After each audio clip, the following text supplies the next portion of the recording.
Dans la salle d'audience, où l'atmosphère est intense, les condamnations à perpétuité suscitent de vives réactions.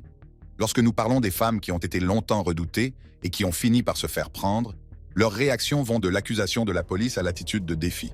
Voyons comment ces femmes ont réagi dans la salle d'audience, en commençant par Aileen Wuornos. Tout d'abord, nous avons Aileen Wuornos, une tueuse en série américaine impitoyable qui a été accusée de meurtre, de vol et de vol qualifié. Dans la salle d'audience, elle a choqué tout le monde par sa réaction abrupte lors du prononcé de la sentence. Aileen Wuornos a tué 7 hommes entre 1989 et 1990. Elle travaillait comme prostituée le long des autoroutes de Floride et prétendait que ses victimes l'avaient violée ou avaient tenté de la violer et qu'elle les avait tuées en état de légitime défense. Cependant, ses récits ont changé et, plus tard, elle a admis qu'elle les avait tuées alors qu'elle les volait. En février 1993, Wuornos a été condamnée pour chaque meurtre. Elle a réagi avec colère, maudissant le tribunal et s'estimant victime d'une injustice. Ses victimes étaient toutes âgées de 40 à 65 ans. Sa première victime était Richard Charles Mallory, un propriétaire de magasin d'électronique âgé de 51 ans. Elle a prétendu qu'il l'avait agressée et l'a abattue. Son corps a été retrouvé le 13 décembre 1989 avec plusieurs blessures par balle. David Andrew Spears, un ouvrier du bâtiment de 47 ans, a été porté disparu le 19 mai 1990. Son corps a été découvert le 1er juin 1990, abattu de 6 balles de pistolet 22. Charles Edmund Carskadon, 40 ans, était un employé de rodéo à temps partiel, assassiné le 31 mai 1990. Son corps décomposé, retrouvé le 6 juin 1990, a été abattu de 9 balles de calibre 22. Wuornos a été vu avec sa voiture et avait mis en gage un pistolet lui appartenant. Peter Abraham Siems, un marin marchand retraité de 65 ans, a disparu après avoir quitté la Floride pour l'Arkansas. Sa voiture a été retrouvée en juillet 1990, mais son corps n'a jamais été retrouvé. L'empreinte digitale de Wuornos a été retrouvée dans le véhicule abandonné. Troy Eugene Burress, un vendeur de saucisses de 50 ans, a été porté disparu le 31 juillet 1990. Son corps a été découvert le 4 août 1990, abattu de 2 balles. Charles Richard Dick Humphreys, major de l'armée de l'air à la retraite et ancien chef de la police, âgé de 56 ans, a été assassiné le 11 septembre 1990. Son corps a été retrouvé le lendemain, abattu de 7 balles. Sa voiture a été retrouvée dans le comté de Suwannee. Walter Gino Antonio, un camionneur de 61 ans, a été assassiné le 19 novembre 1990. Son corps presque nu a été retrouvé dans une zone isolée, abattu de 4 balles. Sa voiture a été découverte dans le comté de Brevard. Aileen Wuornos affirme que la police a ignoré son premier meurtre, l'a torturé en prison et l'a utilisé à son profit. Elle a été condamnée à mort et a passé du temps dans le couloir de la mort avant d'être exécutée par injection létale, le 9 octobre 2002. Si le cas d'Aileen Wuornos est troublant, préparez-vous au suivant, qui explorera un cas déchirant de maltraitance d'enfants et les graves conséquences qu'il a entraînées. Erica May Butts. Vient ensuite Erica May Butts, impliquée avec sa partenaire lesbienne dans la mort tragique d'un jeune enfant à la suite de sévices graves. Au cours du jugement rendu par le tribunal du comté de Harris, Erica May Butts s'est effondrée sur le sol et s'est évanouie dans la salle d'audience. À Summerville, en Caroline du Sud, 2 femmes, Erica May Butts et Shanita Latrice Cunningham, ont été condamnées à la prison à vie pour la mort atroce de Serenity Richardson, âgée de 3 ans, en 2009. Serenity, filleule de Butts et fille de la meilleure amie de Butts, avait été confiée à Butts et à sa compagne, Cunningham, pendant 2 semaines. Pendant cette période, les 2 femmes ont brutalement abusé de la petite fille, ce qui a entraîné sa mort. Les abus ont commencé lorsque Serenity a eu un accident et a uriné sur le sol. Au lieu de l'aider, Butts et Cunningham l'ont battue avec une ceinture et des cintres en plastique, laissant son corps couvert d'ecchymoses et de coupures, à l'exception de la plante des pieds. Lorsqu'elle a cessé de réagir, ils ont essayé d'utiliser de l'eau de javel et de la glace pour la ranimer, mais rien n'y a fait. Madame Butts a appelé sa mère, qui a à son tour appelé le 911, mais Serenity était déjà morte. L'autopsie a montré qu'elle était morte d'un traumatisme contondant. Les 2 femmes ont été arrêtées et inculpées d'homicide par maltraitance d'enfants. Bien que l'avocat de Butts ait affirmé qu'elle n'avait pas d'antécédents de violence, les preuves ont montré que Serenity avait été maltraitée pendant un certain temps. Au cours du procès, Butts et Cunningham ont tous 2 plaidé coupables des faits qui leur étaient reprochés. Le juge les a condamnés à la prison à vie. La salle d'audience a été le théâtre d'explosions d'émotions pendant le prononcé de la sentence. Lorsque le juge a prononcé la peine de prison à perpétuité, Butts et Cunningham se sont effondrés et ont commencé à pleurer de manière incontrôlée. Les fonctionnaires du tribunal ont dû les aider à se relever et les porter sur des chaises. La mère de Butts, qui était présente dans la salle d'audience, s'est également mise à crier et a été évacuée de force par la sécurité. Butts et Cunningham ont déclaré qu'ils n'avaient pas l'intention de tuer Serenity et qu'ils étaient en colère parce qu'elle avait eu un accident de peau. Cependant, le procureur a déclaré qu'il s'agissait de l'un des pires cas qu'elle ait jamais vu et a expliqué que les mauvais traitements avaient duré des jours, et non pas une seule fois. Serenity est morte après avoir été battue sur tout le corps. Après l'affaire troublante d'Erica May Butts, l'histoire suivante couvre une tentative de meurtre ratée, motivée par des problèmes personnels et une détresse émotionnelle. Diana Lovejoy. Diana Lovejoy a tenté de faire tuer son mari, ce qui met en évidence les conséquences extrêmes d'un conflit émotionnel et d'une trahison. Lors de son procès devant la Cour supérieure de San Diego, Diana Lovejoy s'est évanouie dans la salle d'audience en entendant le verdict. Diana Lovejoy est née le 4 octobre 1975 à San Diego, en Californie. Elle a grandi avec une forte personnalité et est devenue plus tard coach en fitness. Diana a épousé Greg Melville et a eu un fils. Au début, sa vie semblait normale, mais les problèmes ont commencé lorsque son mariage s'est effondré. Diana a dû faire face au stress de sa relation défaillante et aux difficultés liées à son rôle de mère. Elle s'est sentie dépassée, seule et trahie. Sa situation difficile l'a amenée à rencontrer un instructeur de tir, Weldon McDavid. Cette relation a aggravé ses problèmes et a finalement joué un rôle clé dans un crime grave. En 2016, Diana et McDavid ont élaboré un plan pour tuer le mari de Diana, dont elle était séparée. Cette décision a été motivée par un mélange d'émotions telles que la colère, la jalousie et un besoin désespéré de contrôle. La tentative de Diana d'assassiner son mari a échoué, ce qui lui a valu d'être arrêtée et accusée de tentative de meurtre. Les conséquences juridiques pour Diana ont été sévères. Elle a été reconnue coupable de tentative de meurtre et condamnée à la prison à vie. Au tribunal, Greg Melville, le mari de Diana, a témoigné du moment effrayant où il a été la cible d'un complot meurtrier. Il a déclaré que le 1er septembre 2016, alors qu'il se trouvait sur un sentier à Carlsbad, il a vu une personne en tenue de camouflage pointer une arme sur lui. Au début, il ne s'est pas rendu compte qu'on lui avait tiré dessus et a pensé qu'il avait juste senti quelque chose dans son dos. Ce n'est qu'en regardant de plus près qu'il a vu l'arme. Il a reçu une seule balle qui a traversé son flanc et est ressortie par le dos. Diana Lovejoy et son instructeur de tir, accusé du crime, étaient présents dans la salle d'audience lors de son témoignage. Passons maintenant à notre prochaine affaire, qui couvre un meurtre violent et le drame judiciaire intense qui s'en est suivi. Kamia Gamet. Kamia Gamet a été reconnue coupable du meurtre violent de son petit ami, révélant une profonde instabilité émotionnelle et de la cruauté.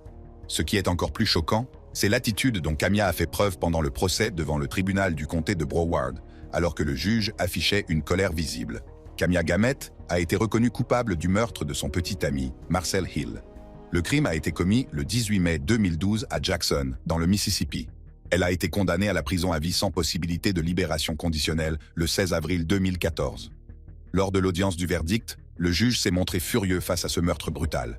Il a décrit comment Kamia avait poignardé Marcel à plusieurs reprises avec un couteau à filet, comparant cela à l'éviscération d'un poisson. Le juge a déclaré qu'elle était implacable et qu'elle s'assurait qu'il était mort, ne montrant aucun remords. Il a également indiqué qu'il espérait qu'elle mourrait en prison. Le soir du meurtre, Kamia et Marcel se trouvaient dans leur appartement. Kamia a affirmé qu'elle se défendait contre un agresseur inconnu. Elle a déclaré s'être réveillée dans l'obscurité, avoir entendu du verre se briser, avoir senti quelqu'un la frapper, avoir pris une lampe et avoir frappé l'agresseur. Elle a également utilisé un couteau, croyant se défendre. Après coup, elle s'est rendue compte qu'elle avait blessé Marcel et non un intrus. Elle a appelé le 911 et a tenté d'obtenir de l'aide, mais Marcel était déjà mort. L'accusation a soutenu que les actions de Kamia n'étaient pas de la légitime défense mais une attaque planifiée, soulignant les antécédents de violence de Kamia. En mars 2013, elle avait été accusée de l'avoir frappé avec un marteau, mais l'affaire avait été classée lorsque Marcel n'avait pas coopéré avec les autorités. Au cours du procès, le comportement de Kamia au tribunal a également suscité des inquiétudes. On l'a vu lever les yeux au ciel et rire pendant les moments d'émotion où la famille de Marcel prenait la parole. Ce comportement a contrarié de nombreuses personnes, y compris le juge. Le juge John McBain, qui l'a condamné, a décrit le meurtre comme l'un des pires qu'il ait jamais vu et a déclaré que Kamia avait agi avec une extrême cruauté. Le juge a déclaré que si la peine de mort avait été prononcée, elle l'aurait été. La défense de Camilla a soutenu qu'elle avait agi sous l'effet de la peur et de la confusion. Elle était ivre et ne s'est pas rendu compte qu'elle faisait du mal à Marcel. Toutefois, le jury n'a pas cru à cette affirmation et l'a déclarée coupable de meurtre au premier degré. Si l'histoire de Camilla Gamet est troublante, notre prochain cas attirera davantage votre attention avec un autre exemple choquant de comportement criminel grave et de drame judiciaire. Melanie Lynn Maguire. L'affaire du meurtre de la valise de Melanie Lynn Maguire a stupéfié le public par les détails macabres qu'elle a donnés sur l'endroit où elle a tué son mari et l'a découpé en morceaux. Alors que le juge prononçait le verdict devant le tribunal du comté de Pinellas, Mia-Lynn a semblé verser des larmes en s'accrochant à son avocat, comme si elle ne venait pas de démembrer un être humain. Melanie Lynn Maguire était une infirmière qui a été condamnée pour le meurtre de son mari, William Maguire, dans une affaire connue sous le nom de « meurtre de la valise ». Le 28 avril 2004, Melanie a tué William en le droguant puis en lui tirant dessus. Après l'avoir tué, elle a démembré son corps et mis les morceaux dans 3 valises. Ces valises ont ensuite été retrouvées flottant dans la baie de Chesapeake. La première valise, contenant les jambes de William, a été découverte par des pêcheurs. Quelques jours plus tard, 2 autres valises sont retrouvées, l'une avec la tête et le torse de William, l'autre avec ses bras. Cette découverte macabre a donné lieu à une enquête pour meurtre. La police s'est rapidement concentrée sur Melanie lorsqu'elle a trouvé des preuves la reliant au crime. Melanie a été arrêtée en juin 2005 et accusée de meurtre. Elle a d'abord été libérée sous caution, mais a dû faire face à d'autres accusations par la suite. Son procès a débuté en mars 2007. Au cours du procès, les procureurs ont soutenu que Melanie voulait commencer une nouvelle vie avec son amant. Melanie a insisté sur son innocence, affirmant que William était lunatique et un joueur compulsif. Elle avait une liaison avec un collègue nommé Bradley Miller. La police a également trouvé des images de sécurité montrant la voiture de Melanie dans un motel d'où William a été remorqué, ce qui a renforcé les preuves contre elle. Les enquêteurs ont découvert que Melanie avait acheté une arme de poing de calibre 38 et des balles correspondant à celles utilisées pour le meurtre. Les fibres vertes sur une balle correspondent à son canapé, ce qui suggère qu'elle l'a utilisé pour étouffer le coup de feu. Une enquête plus approfondie a révélé que la voiture de Melanie avait été vue près de la scène de crime. Elle a prétendu avoir déplacé la voiture pour faire une farce et a menti sur ses activités. En avril 2007, le jury a déclaré Melanie coupable de meurtre au premier degré, de parjure et de profanation de restes humains. Elle a été condamnée à la prison à vie sans possibilité de libération conditionnelle jusqu'à l'âge de 101 ans. Lorsque Melanie Maguire a été condamnée, elle a pleuré et sangloté, montrant sa détresse et son incrédulité, car elle n'avait rien fait de mal. Melanie a tenté de faire appel de sa condamnation, invoquant de nouvelles preuves et une représentation juridique inadéquate, mais ces appels ont été rejetés. L'affaire a été largement couverte par des livres et des émissions télévisées, ce qui l'a rendue célèbre pour ses détails choquants et la bataille juridique qui s'en est suivie. Après le crime horrible de Melanie Lynn Maguire, passons à l'histoire suivante, qui explore la situation dramatique et choquante d'une adolescente au tribunal. Keandrea Cook. Keandrea Cook, une adolescente de 19 ans, fait face à de graves accusations liées à un projet de détournement de voiture impliquant son petit ami. Sa réaction dans la salle d'audience a été choquante. Elle a pleuré intensément, tandis que sa mère criait en arrière-plan lorsque le juge a rendu son verdict dans le tribunal du comté d'Orange. Keandrea Cook a été condamnée à une peine de prison pour avoir participé à un projet de carjacking avec son petit ami, Kendrick Bass. Il prévoyait de voler des voitures en attirant les victimes par le biais d'applications de rencontres.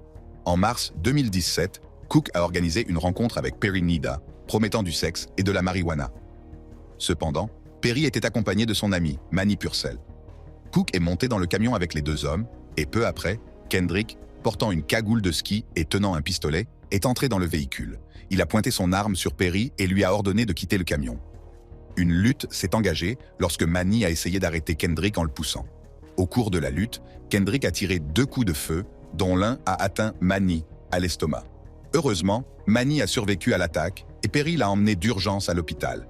Bien qu'ils aient failli tuer quelqu'un, Cook et Kendrick ont continué à commettre des délits le lendemain, réussissant à voler une autre voiture sans tirer de coups de feu cette fois-ci. Cook a été arrêté peu après et Kendrick a réussi à éviter la capture pendant près d'1 an. Cook devait répondre de plusieurs chefs d'accusation, dont vol de voiture avec armes mortelles et coups et blessures. Son avocat a d'abord négocié un accord de plaidoyer et Cook s'attendait à une peine plus légère. Cependant, elle a été choquée lorsque le juge l'a condamnée à 20 ans de prison en juin 2017. La vidéo de la salle d'audience, montrant l'effondrement émotionnel de Cook et de sa mère, est devenue virale. Plus tard, le nouvel avocat de Cook, a convaincu le juge qu'il y avait eu un malentendu dans son plaidoyer initial. En mai 2018, sa peine a été réduite à 11 ans de prison et 20 ans de mise à l'épreuve, les deux peines s'appliquant en même temps. Madame Cook s'est excusée devant le tribunal, affirmant qu'elle avait appris de ses erreurs et qu'elle voulait inciter les autres à ne pas suivre son chemin. Kendrick a été arrêté en janvier 2018 et condamné à 20 ans de prison. Cook purge sa peine à l'établissement pénitentiaire de Homestead et sera libéré en 2027. Kendrick se trouve à l'établissement correctionnel de Hamilton et devrait être libéré en 2037. Après la tournure dramatique qu'ont prise les événements pour Kiandrea Cook, notre prochaine histoire présente un cas glaçant qui vous surprendra par sa brutalité. Isabella Guzman. Isabella Guzman, une jeune femme de 18 ans originaire d'Aurora, Colorado, dont l'acte horrible consistant à poignarder sa mère 79 fois a choqué la communauté et mis en évidence de graves problèmes de santé mentale. Ce qui est plus choquant, c'est son comportement au tribunal du comté d'Arapahoe, où elle s'est moquée de la caméra et a souri tout au long du procès. Isabella Guzman a commis un crime horrible en poignardant sa mère, Yoon-Mi Hoi, à 79 reprises. L'attaque a eu lieu dans leur maison en août 2013 et était le résultat des graves problèmes de santé mentale de Guzman. La vie de Madame Guzman a été perturbée dès son plus jeune âge. Elle avait des problèmes de comportement et vivait avec son père biologique, avant de retourner chez sa mère. À l'adolescence, Guzman avait abandonné l'école secondaire et ses relations avec sa mère étaient devenues de plus en plus tendues. Le 27 août 2013, Isabella Guzman s'est violemment disputée avec sa mère et lui a craché au visage. Elle a ensuite envoyé un courriel de menace disant « Tu vas payer ». Le lendemain, son beau-père, Ryan Hoi, a contacté la police après avoir reçu le courriel et remarqué son comportement menaçant. La police a prévenu Madame Guzman que sa mère pourrait lui demander de partir si elle ne respectait pas les règles de la maison. Ce soir-là, Yoon-Mi Hoi est rentré à la maison vers 21h30 et est allé prendre une douche. Quelques instants plus tard, Ryan Hoi a entendu des cris et a découvert que Guzman s'était enfermée dans la salle de bain. Du sang s'écoulait sous la porte. Il a essayé de l'aider, mais elle était déjà morte. Guzman avait déjà pris la fuite. Le lendemain, la police a trouvé Guzman dans un parking, encore couverte du sang de sa mère. Elle a été accusée de meurtre et a d'abord plaidé non coupable pour cause d'aliénation mentale. Les médecins ont diagnostiqué une schizophrénie, déclarant qu'elle était en proie à de graves délires et qu'elle n'était pas consciente de ses actes au moment du meurtre. Au tribunal, Guzman a fait preuve d'un comportement inhabituel, souriant et faisant d'étranges grimaces à la caméra. Ce comportement est devenu viral sur TikTok, faisant d'elle une sensation sur Internet. Guzman a été envoyée à l'Institut de santé mentale du Colorado, où elle devait rester jusqu'à ce qu'elle ne soit plus considérée comme une menace pour elle-même ou pour autrui. En 2020, elle a demandé à être libérée lors d'un entretien virtuel, affirmant que sa santé mentale s'était améliorée et qu'elle n'était plus dangereuse. Elle a également affirmé avoir subi des violences de la part de sa mère et que son état mental s'était aggravé après avoir quitté la foi des témoins de Jéhovah. Malgré ses affirmations de guérison, Guzman reste dans l'établissement de santé mentale, réfléchissant à ses actions passées. Après l'affaire troublante d'Isabella Guzman, nous passons à une autre histoire marquée par la tromperie et la controverse, révélant comment le comportement dans les salles d'audience peut captiver et choquer le public. Jodi Arias. Jodi Arias a été condamnée pour le meurtre de son ex-petit ami, Travis Alexander, dans une affaire qui a attiré l'attention du pays en raison de sa brutalité et de l'incohérence de ses déclarations. Mais ce qui est encore plus choquant, c'est son comportement pendant le procès devant la Cour supérieure de l'Arizona, versant des larmes de crocodile comme si elle n'avait rien fait de mal et n'avait jamais commis ce crime horrible. Jodi Arias a tué son ex-petit ami, Travis Alexander, le 4 juin 2008 à son domicile de Mesa, en Arizona. Son corps a été retrouvé dans la douche avec 27 coups de couteau, une profonde entaille à la gorge et une blessure par balle à la tête. Jodi a d'abord prétendu qu'elle n'était pas là lorsque le crime s'est produit, mais elle a ensuite changé d'avis, affirmant qu'elle l'avait tué en état de légitime défense. Elle a affirmé que Travis l'avait attaquée après qu'elle eut accidentellement fait tomber son appareil photo et qu'elle avait craint pour sa vie, raison pour laquelle elle s'était défendue. Cependant, les preuves ne confirment pas sa version des faits. La police a découvert des photos sur un appareil photo montrant Jodi et Travis ensemble quelques heures avant qu'ils ne soient tués. Certaines de ces photos montrent Travis sous la douche, et d'autres le montrent en train de saigner abondamment. Une empreinte de main ensanglantée avec l'ADN de Jodi et de Travis a été trouvée sur les lieux, montrant que Jodi était présente. Après le meurtre, Jodi a parcouru 2800 miles, a appelé la boîte vocale de Travis et a changé de coiffure, ce qui a éveillé les soupçons. Son procès en 2013 a attiré l'attention nationale en raison de la brutalité du crime. Au cours des procès, Jodi Arias s'est montrée trompeuse et a souvent donné des réponses peu claires ou contradictoires.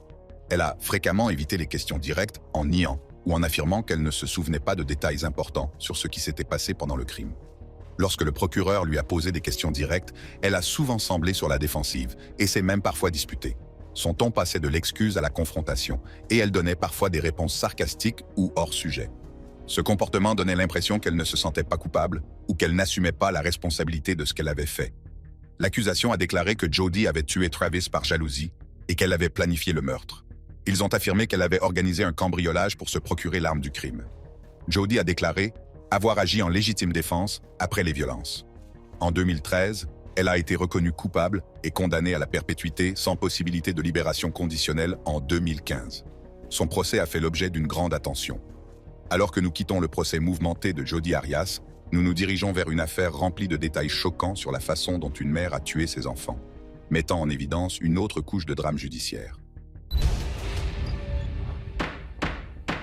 Julie Schenecker.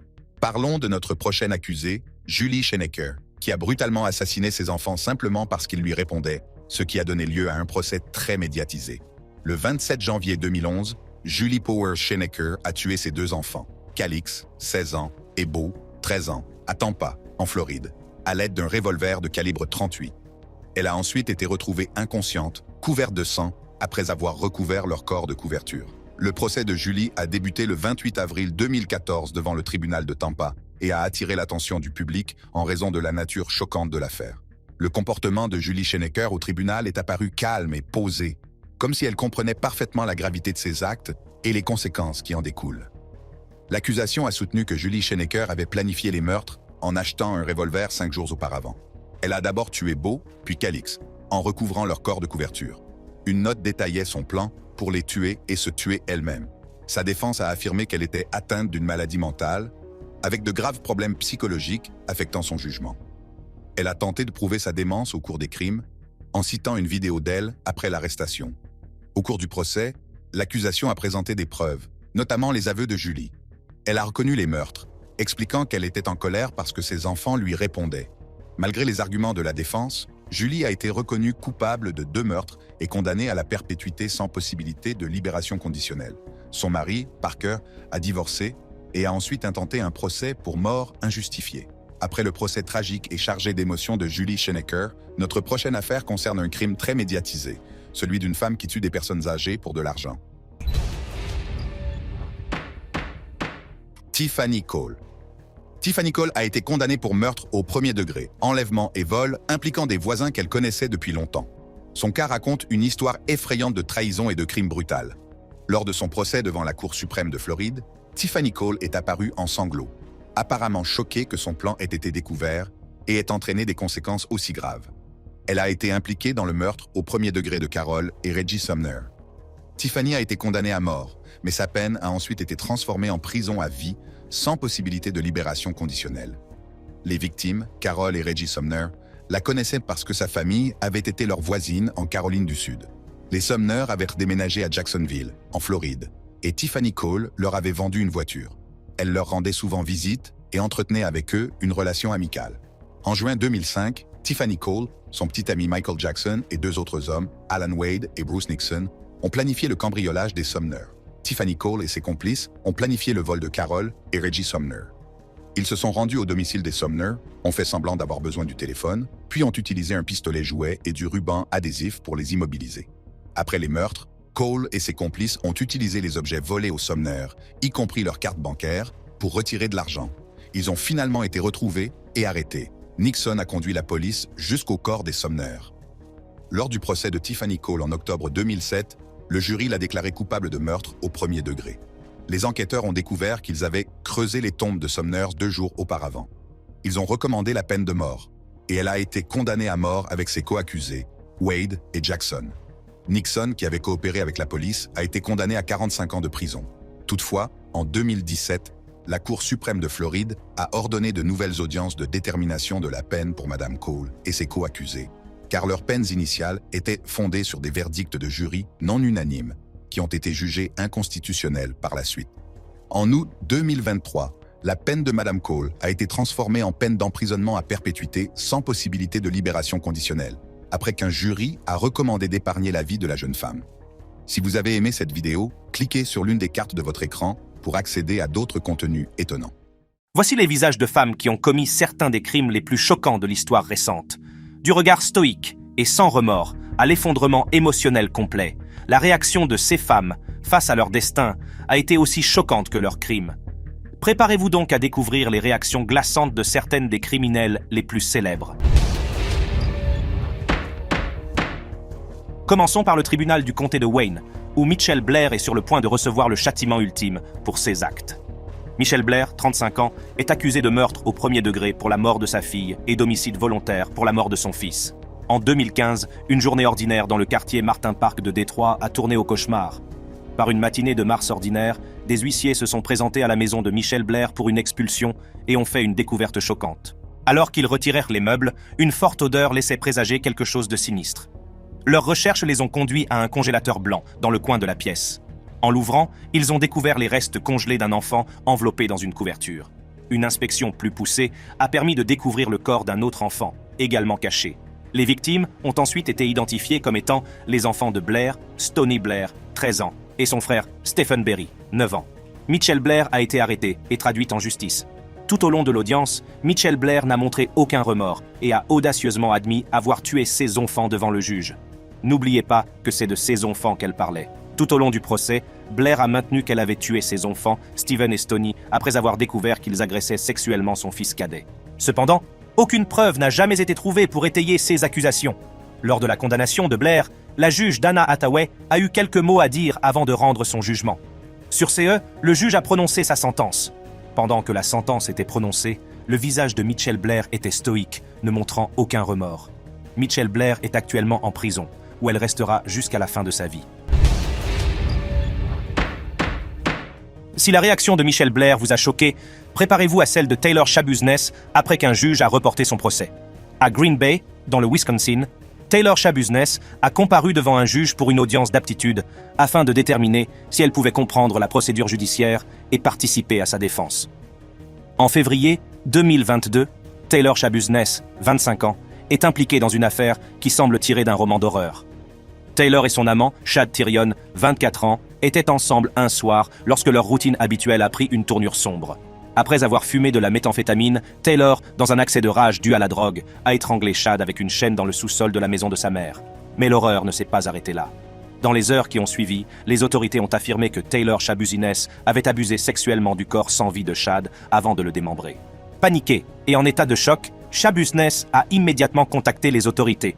Schabuzness a été inculpé d'homicide volontaire au premier degré, de mutilation de cadavres et d'agression sexuelle au troisième degré. Le juge Thomas Walsh a présidé l'audience, tandis que l'avocat Quinn Joly représentait Schabuzness. Un expert engagé par la défense devait témoigner dans les prochains jours, mais Joly a déclaré que le médecin avait besoin de plus de temps pour terminer son rapport. Le juge Walsh a accédé à la requête, repoussant la date d'ouverture du procès pour permettre une évaluation complète. À ce moment-là, Madame Schabuzness a sauté de sa chaise et s'est jetée sur son avocat, dans un accès de colère incontrôlé. Les auxiliaires de justice sont entrés en action et l'ont maîtrisé. Les adjoints ont pu l'extraire et la placer dans une cellule de détention. Une fois l'ordre rétabli et l'audience reprise, Joly, qui n'avait remarquablement subi aucune blessure lors de l'attaque, a demandé à se retirer en tant qu'avocat de Schabuzness. Le juge Walsh a accepté la demande de retrait de Joly et Schabuzness s'est vu attribuer un nouvel avocat du bureau du défenseur public de l'État. Il est à noter qu'elle n'a fait l'objet d'aucune accusation supplémentaire pour l'attaque contre Joly.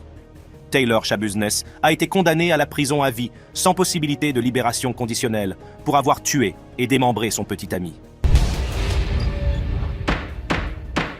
À suivre, une femme qui a conspiré avec son instructeur de tir pour tuer son ex-mari.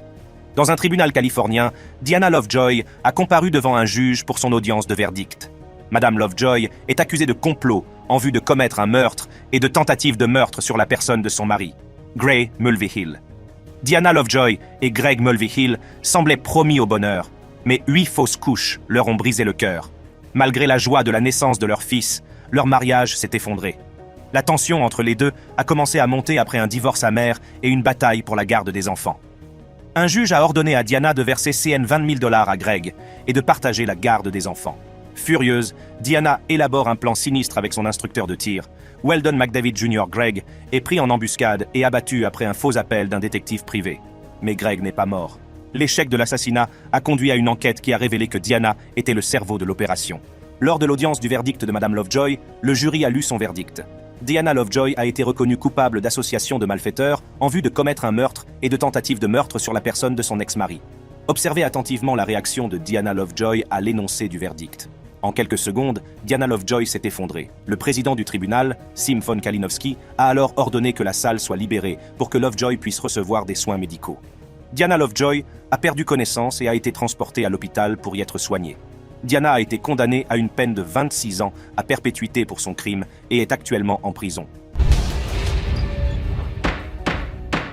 Alors que Diana Lovejoy s'est effondrée à l'énoncé du verdict, Christelle Candelario, 31 ans, a gardé la tête froide pendant sa condamnation.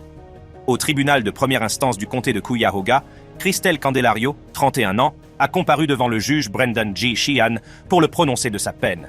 Christelle Candelario était accusée de meurtre aggravé et de mise en danger d'enfant. Au cours de l'été 2022, Christelle Candelario a laissé sa fille Jailyn, âgée de 16 mois, seule dans un parc avec quelques bouteilles de lait pendant qu'elle partait en vacances pour 10 jours. Candelario était à Porto Rico avec un ami, profitant de la plage et s'arrêtant ensuite à Détroit. Au tribunal, les procureurs ont révélé les images de la caméra de la sonnette d'un voisin qui capturait les cris fréquents de Jailyn. Si vous écoutez attentivement, vous pouvez entendre la fille de Candelario pleurer. Lorsque Christelle Candelario est rentrée chez elle, elle a découvert le corps sans vie de sa fille. Jailyn avait été prise au piège, sans nourriture, sans eau et sans l'aide de sa mère. Paniquée, elle a appelé le 911. Candelario a été immédiatement arrêté et inculpé. Lors de l'audience de détermination de la peine, l'accusation et la police ont exposé les détails déchirants de l'affaire, brossant le portrait d'une mère qui avait manqué à son devoir le plus sacré. Madame Candelario a eu la possibilité de s'exprimer au cours de l'audience, en s'adressant à la cour par l'intermédiaire d'un interprète. Elle a exprimé des remords, demandant le pardon de la société qu'elle avait choquée et de la fille qu'elle avait perdue.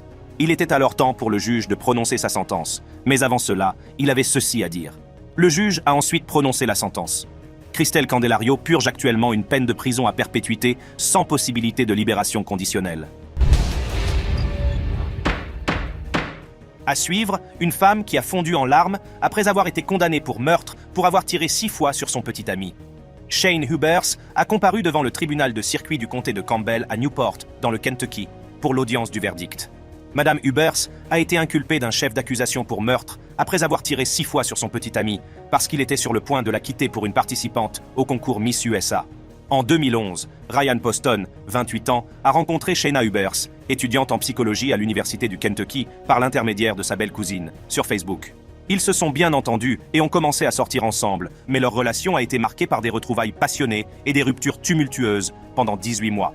Le 12 octobre 2012, leur relation a atteint un point de rupture. Ryan, âgé de 29 ans à l'époque, avait prévu un rendez-vous avec Miss Ohio USA 2012, Audrey Bolt, un rendez-vous qui n'a jamais eu lieu. Au cours du procès, Audrey Bolt a témoigné pour l'accusation, décrivant en détail ses interactions avec Ryan. La découverte de ces projets avec Audrey par le biais de messages Facebook a déclenché chez Shayna une rage de jalousie et de désespoir. Shayna a maintenu que l'incident était un acte de légitime défense. Cependant, dans la salle d'audience, l'accusation, menée par Michel Snodgrass, a soutenu le contraire. Ils ont soutenu que les actes de Shayna lors de cette nuit fatidique d'octobre n'étaient pas de la légitime défense, mais le résultat d'une relation qu'elle ne pouvait supporter de voir se terminer. Ils ont brossé le tableau d'un acte prémédité, motivé par la jalousie et l'obsession. La défense, cependant, est restée ferme sur l'affirmation que Shayna était une victime et non un agresseur. Ils ont soutenu qu'elle avait agi en légitime défense après avoir enduré une relation abusive avec Ryan. Cependant, le jury a été influencé par les arguments de l'accusation et a recommandé une peine sévère de 40 ans de prison. L'équipe juridique de Madame Hubers a demandé un nouveau procès, arguant que les preuves étayant sa thèse de la légitime défense avaient été injustement exclues. Elle a également demandé qu'elle soit reconnue comme victime de violences domestiques, ce qui pourrait réduire le temps qu'elle a passé à purger sa peine avant de pouvoir bénéficier d'une libération conditionnelle. Malgré ces efforts, le jury a rendu un verdict de culpabilité. À la lecture du verdict, Shayna Hubers a fondu en larmes. Hubers a été condamnée à 40 ans de prison, avec possibilité de libération conditionnelle après 20 ans de détention. Alors que Shayna Hubers sanglotait lors de l'audience du verdict, Camille Gamette, condamné pour meurtre, a été surpris en train de sourire, ne montrant aucun remords lors de sa condamnation. Ce comportement a mis le juge dans une colère noire. Au tribunal du comté de Jackson, dans le Michigan, Camille Gamette, 31 ans, a comparu devant le juge John McBain pour son audience de détermination de la peine. Camille Gamette était accusé de meurtre pour avoir tué son petit ami de 38 ans, Marcel Hill. Hill a subi 11 blessures par traumatisme violent et d'autres blessures infligées par diverses armes, notamment une poêle à frire, un lampadaire, une table de chevet et un long couteau. L'incident s'est produit en mai 2018, bouleversant la paix d'un quartier du Michigan. Hill a été retrouvé mort dans leur appartement, son corps présentant des signes de lutte violente. Au fur et à mesure que les détails émergeaient, il est devenu clair qu'il ne s'agissait pas d'un acte de violence ordinaire. Des preuves médico-légales ont permis d'établir un lien entre l'ADN de Madame Gamette et la casserole et le couteau ensanglanté, l'associant ainsi au meurtre. Cependant, tout au long du procès, Madame Gamette a affirmé avoir agi en état de légitime défense et n'a montré aucun remords, même lorsque les membres de la famille de la victime se sont adressés à la cour lors de l'audience de détermination de la peine. Pendant que les membres de la famille de la victime s'exprimaient, Madame Gamette roulait des yeux, souriait et prononçait des mots. Cependant, le juge John McBain n'a pas toléré son comportement. Mais cela ne s'est pas arrêté là. L'attitude nonchalante de Camille Gamette n'a fait qu'empirer lorsqu'elle s'est adressée au tribunal. Le comportement de M. Gamette n'a fait qu'accroître la tension au tribunal. Au moment de l'annonce du jugement, les tensions étaient déjà vives. Camille Gamette a été condamné à la prison à vie sans possibilité de libération conditionnelle. Nous nous rendons ensuite à Memphis, dans le Tennessee, où Shelby Isaac, 19 ans, comparaît devant le juge pour une audience de verdict. Shelby Isaac est accusé de meurtre au premier degré pour la mort d'Eddie Tate et de sa petite amie, Edwina Thomas, enceinte de 8 semaines à l'époque. Les événements se sont déroulés près de 2 ans avant le procès, lors d'une transaction qui, à première vue, semblait banale. L'achat de rallonges capillaires d'une valeur de 250 $. Pourtant, il ne s'agissait pas d'un échange ordinaire.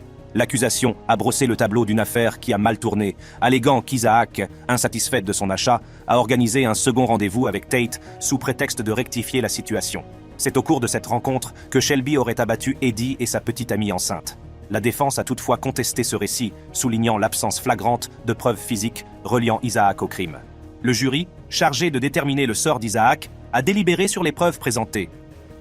Après un examen approfondi, il est parvenu à un verdict qui scellera l'avenir de la jeune femme. Le juge James Lamy, qui présidait la séance, a lu le verdict. En entendant le verdict, Isaac a perdu son sang-froid, ce qui l'a conduit à faire une crise dramatique au tribunal. Le jeune homme de 19 ans s'est effondré sur le sol. Isaac est resté sur le sol pendant que les adjoints tentaient de la réanimer. Shelby Isaac a été condamné à 30 ans de prison, sans possibilité de libération avant 2040. Si vous pensiez que Shelby Isaac était dramatique, préparez-vous à la réaction d'Amanda Sperduti lors de sa condamnation. Au tribunal du comté de Guilford, en Caroline du Nord, Amanda Sperduti a comparu pour son audience de détermination de la peine. Madame Sperduti a été accusée de conduite en état d'ivresse et d'homicide involontaire par véhicule à moteur dans l'accident qui a coûté la vie à ses amis en 2010.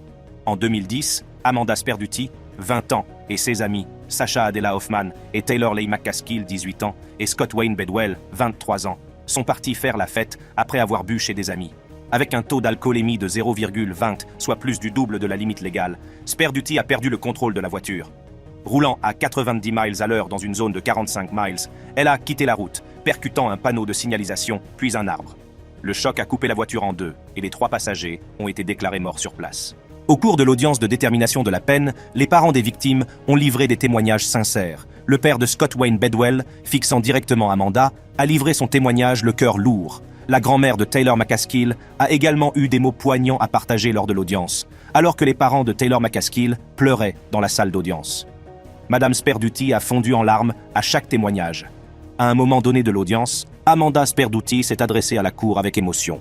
Amanda Sperduti a été condamnée à une peine de 7 à 12 ans de prison pour crime aggravé de mort par véhicule à moteur. À suivre Dinell Lane, 36 ans, auteur d'une tentative de meurtre qui a découpé un bébé dans l'utérus d'une inconnue. Oui, vous avez bien entendu. En 2015, Dinell Lane, une ancienne aide-soignante, a inventé un mensonge élaboré, convainquant tout le monde qu'elle était enceinte. Elle a porté un faux ventre de grossesse, trafiqué des images d'échographie et même organisé une fête prénatale. À mesure que sa date d'accouchement fictive approchait, la pression pour produire un bébé devenait insupportable, ce qui a conduit Lane à concevoir un plan sinistre. Dinelle Lane a mis en place une fausse annonce sur Craigslist ciblant les mères enceintes. Le 18 mars 2015, Michelle Wilkins, 26 ans, a répondu à l'annonce et a rendu visite à Lane. Une fois sur place, Lane a attaqué Michelle, coupant brutalement son bébé de son utérus dans un acte de violence désespéré. Au cours du procès, Michelle Wilkins a décrit ce qui lui était arrivé devant le tribunal.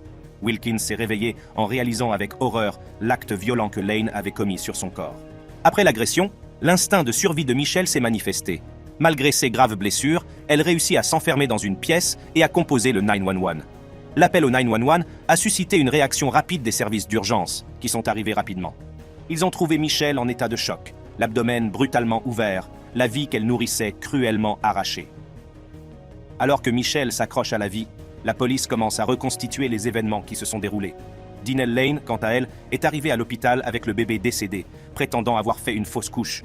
Lane a été arrêtée et inculpée de tentative de meurtre, d'interruption illégale de grossesse et de 4 chefs d'accusation d'agression criminelle. Lors de l'audience de condamnation de Dinelle Lane, Michelle Wilkins s'est adressée à la cour avec beaucoup de cœur et d'émotion. Après la déclaration de Michelle Wilkins, le juge était prêt à prononcer la sentence. Alors que le juge prononce sa sentence, Dinelle Lane pleure en silence. Dinelle Lane purge actuellement sa longue peine de prison.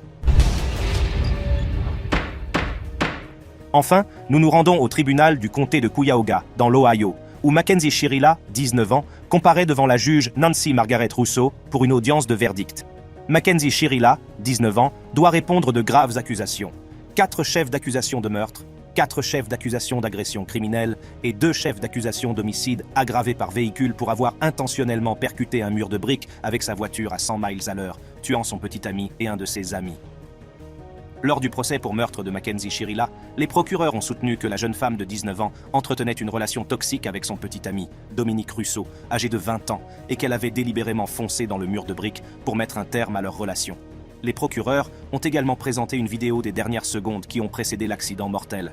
On y voit sa Camry accélérer dans la rue et foncer dans un bâtiment sans aucun signe de ralentissement. Regardez attentivement la vidéo lorsque Mackenzie Shirilla conduit sa voiture à pleine vitesse.